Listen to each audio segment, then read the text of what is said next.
Facebook or something like that, to probably let a few more of you guys know about things. But what I wanted to have a chat about was, I guess, like, look, I'm just out doing things in the yard here, and this business that I've seen of shooters running and hiding all the time, and just the self-regulating comments, throwing each other under the bus. What I'm referring to in particular here is not only what's happened over the years, but also, what's happened even in the last couple of weeks that I've been, doing shorts on YouTube. And some of the comments from people like, oh, don't shoot fast, the anti-gunners, and it's just pathetic, absolutely pathetic. So what I want to talk about here, and I know a lot of you guys will tune in later to this, because this is just a spur of the moment thing. But seriously, guys, what I want to talk about today is enough is enough on these self-regulating comments. All the crap that I hear online can be negated so easily because I've been doing this a long time. For example, the biggest thing that annoys me, that I just laugh at, is when people say, oh, don't shoot fast. Really? Like, I'm the only person doing videos online of shooting quickly. What about people who are at a range and they're in competition shooting? Have you been to a range and seen how quick people shoot with handguns? Why? Because they're trying to get a faster time and better their score, aren't they? So these self-regulating comments from shooters about don't shoot faster, oh great, now this will be banned, it's just a fallacy. Like, these people watch videos all the time. It doesn't matter if I was doing a video or whether I wasn't doing a video. They are coming for your guns.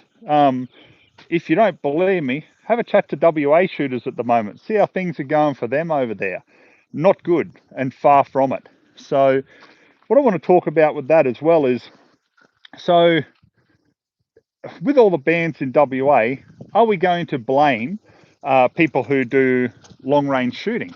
So, for example, like, and I have to admit, I've only seen a couple of videos, but the couple in WA, Mark and Sam After Work, do some great long-range shooting videos. So you're going to blame them because of all the high caliber bans? Well, no, you're not, because they're doing something that's completely legal, just like myself when I do videos as well. So what annoys me is shooters with this run and hide mentality. It's a complete fallacy. They really think that if they run and hide, that they're going to hang on to their guns just that little bit longer, or you'll appease the antis so they won't come for your guns. Are you serious? Like I've been shooting for many, many years now, and ever since 1996, all we've done is lost ground, just completely lost ground. It doesn't matter whether you appease the antis. It doesn't matter whether you, try to run and hide, or you don't try to tell them about certain things.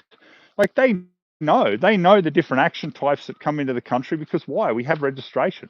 So they know about the button shotguns, the push button rifles coming in now.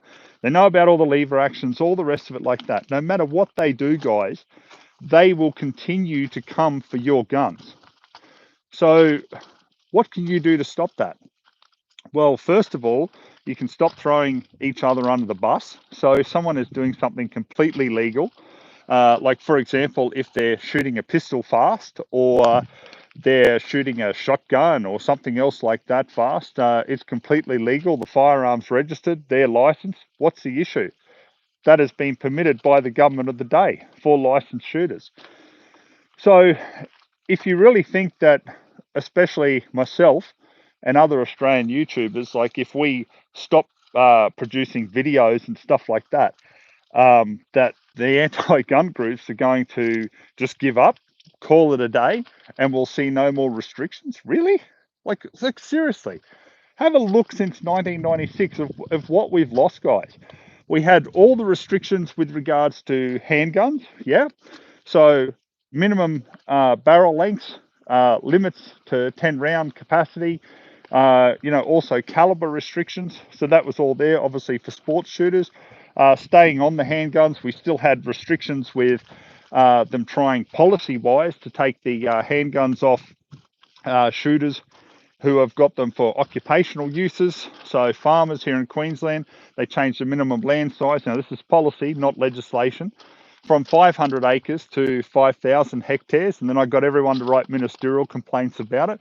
And all of a sudden they went, oh no, sorry, it's not 5,000 hectares, we meant 5,000 acres. Well, really, like 5,000 acres, like, is still a substantial difference.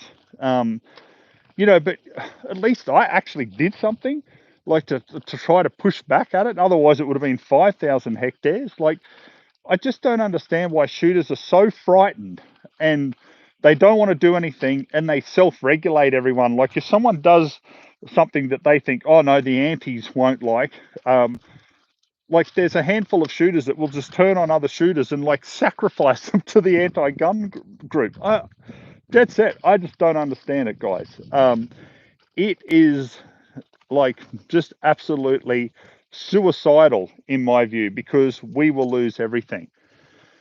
Then let's continue on with some more restrictions that we've had, guys. Obviously, we've had caliber bans. Okay, now that's been going on for some time. They've been trying to make it very hard. Like originally here in Queensland, they had 338 Lapua registered like a Cat D firearm. You had to have only one property you could take it to. Then that was loosened up. But guess what? I reckon it'll be coming back. They'll be trying with a vengeance to copycat WA laws to a degree. So, we've had those sort of restrictions. Then we obviously had restrictions for Category B firearm magazines. So, they were limited to 10-round detachable mags there for lever and pump rifles. 15 rounds, obviously, for bolt-action centerfire. Here in Queensland, we don't have the limit on rimfires. Other states do. Some don't. I believe South Australia is still relatively free like that. So, guys, we've had that. Let's not forget the lever action debacle and the recategorization of all lever action shotguns and banning of the ones that are over 6-round capacity. Then we obviously have more and more restrictions and bans on different firearms and parts that come in under the federal legislation. So there's more there as well. Now we're seeing, on top of all the different administrative bans that look, I could go on forever with them, but let's talk more about the legislative changes. So WA. Let's have a look at what's going on over there. And guys, like, I've posted so much about this, and prior to it actually happening, I mean, even when Kate Fentanyl was running for Liberal Democrats, yes, it was a federal seat in WA, but I put the call out for people to help her, and sweet bugger all helped her. Like, and I'm just going, come on, shooters, like, get off the couch, man. Like, do something. Like, it's just, and then now, like, guys, I'm getting probably 1 or 2 messages a day from WA shooters now. Aussie, what the hell do we do, mate? Like, I've written to politicians, what can I do? Guys, the horse is bolted. Like, like, it's great that some people are getting motivated now, but like, what about when those calls to help were there a couple of years ago? Like, no one, just crickets. But then with each and every restriction or proposal that comes around, guys, it doesn't matter what state you're in. Shooters just act all surprised, like when it comes around, and then they sort of go, well, hell, what the hell do I do now? Like, oh, I'm going to lose my guns. Like, oh my God, this is actually real. Well, guys, yeah, it is. Like, trust me, guys. I was young, obviously, when 96 was on, but I was an adult. And I remember handing in firearms. I know what it's like. I saw that. And from that point in time, I have seen restrictions come in yearly, different states, federally. You've got to push back. You've got to fight it. So how do you do it? Like, I know not everyone is legally minded or, that sort of thing. But what do? Stop throwing each other under the bus. Stop the infighting.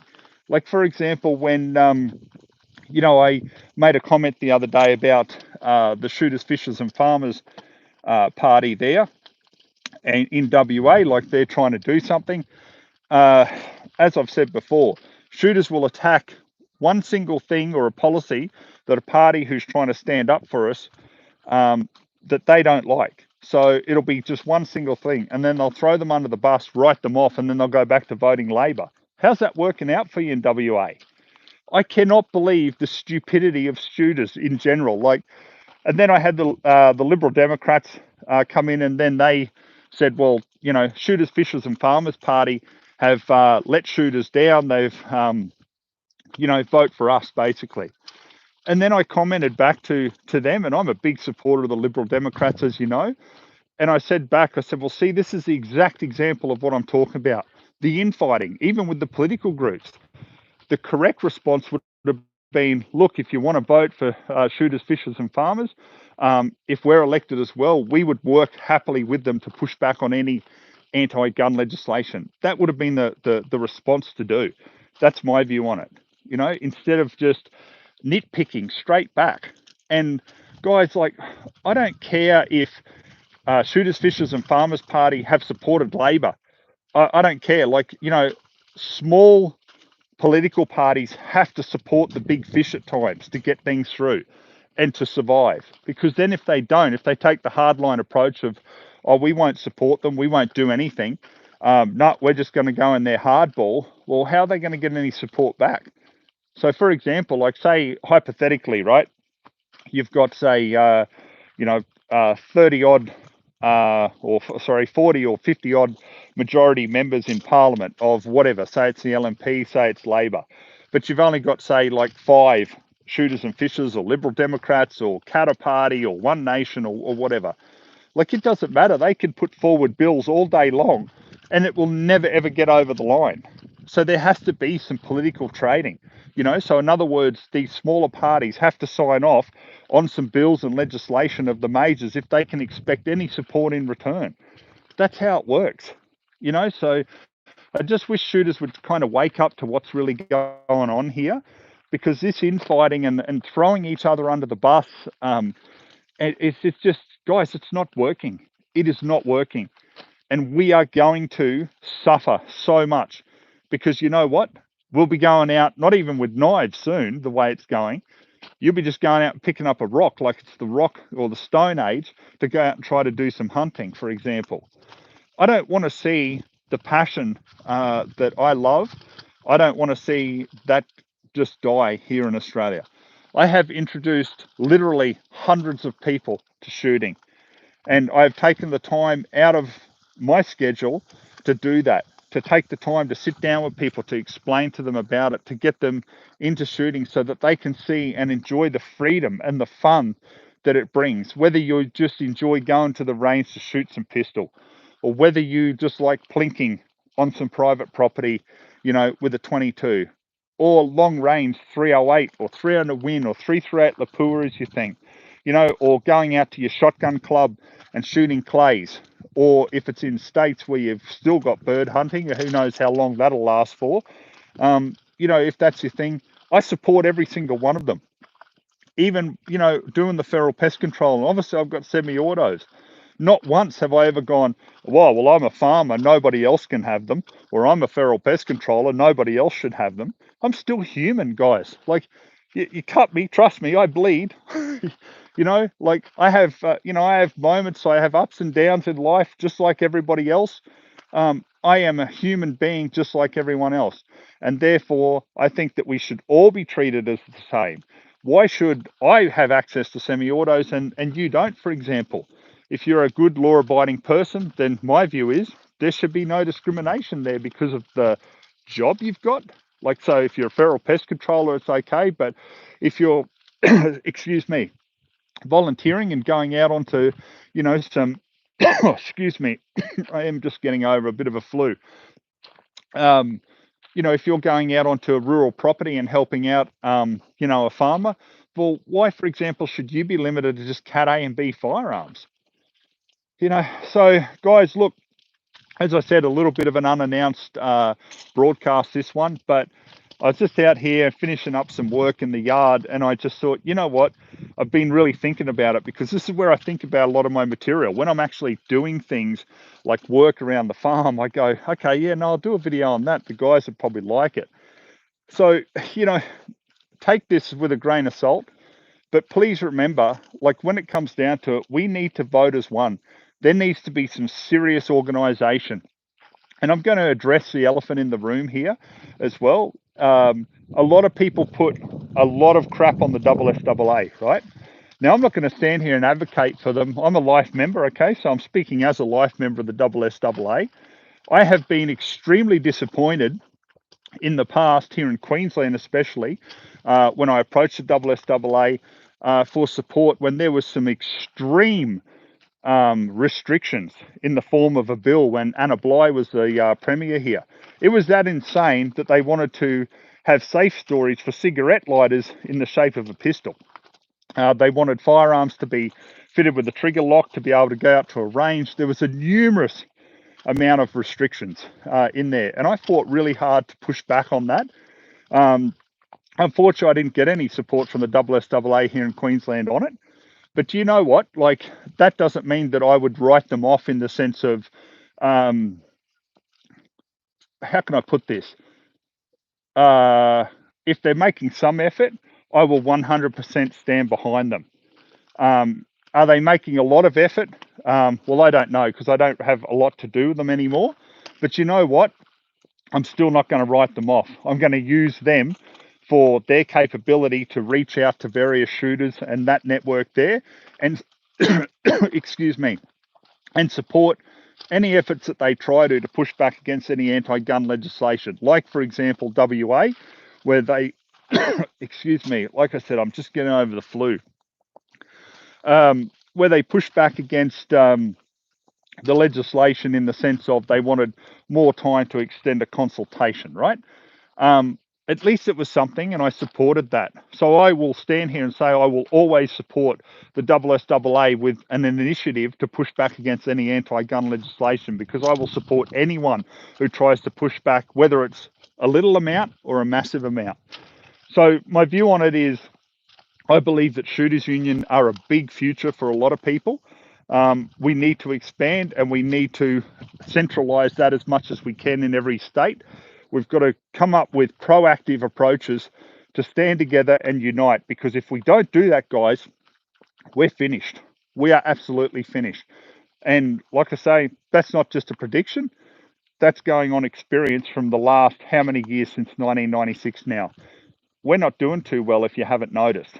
So if you want to enjoy your sport and your hobby, I would seriously put some consideration into thinking before you comment, especially when you comment about, oh, don't shoot that too fast. Like, come on. Like, there is, like I've said in the beginning of this video, there is literally thousands of videos out there of people shooting quickly in competitions, out hunting, whether it's just training on the range or whatever. Like, get over it. It's legal, and you don't need to run and hide, because how is that working for you so far since 1996? It's about time we all stand together as one, put the selfishness aside. So in other words, what I mean by that is, when it comes election time, okay, in your state, next year or the year after, whenever it is for your state or territory, how about you go, right, I'm going to try to organise some people. We're going to get together and we're going to put forward and vote as one. Let's get shooters voting as one. Because, guys, it's the only way to do it. So, as I say, look, it's a little bit of a special broadcast today, because I've just had enough of this. It's just, excuse me, absolutely ridiculous. The amount of shooters out there who just want to throw each other under the bus. For what purpose, guys? It's just suicide. It's going nowhere. Like, you're not going to go anywhere, and you're going to lose absolutely everything. I mean, even when, I'll touch on this before I finish here, even in 2016, when I did that last Australian shooter video, if you haven't seen that, have a look at it. And that was my prediction on what would happen in the future. Even then, people said to me, oh, what a joke, Aussie, like, we'll never lose bolt actions. Really? Like, why don't you go and ask the 90,000 shooters in WA about that right now? Like, you know what I mean? Like, don't leave it till it's too, excuse me, until it's too late. Because, sorry guys, until it's too late, because when it's too late, the horse is bolted. There's nothing left. So guys, what I'd ask with this video is, please give it the thumbs up, like it, share it. I don't care about the popularity with it. That's not why I'm doing it. It's about time all shooters get this message. We join as one. Enough's enough. Attacking different organisations the infighting, attacking different political groups that, you know, better options than the majors, in my view, has to cease immediately. It's about time we all support one another. Otherwise, we will have no more future. Okay, guys, hope you enjoyed the video. I'm going to end it there.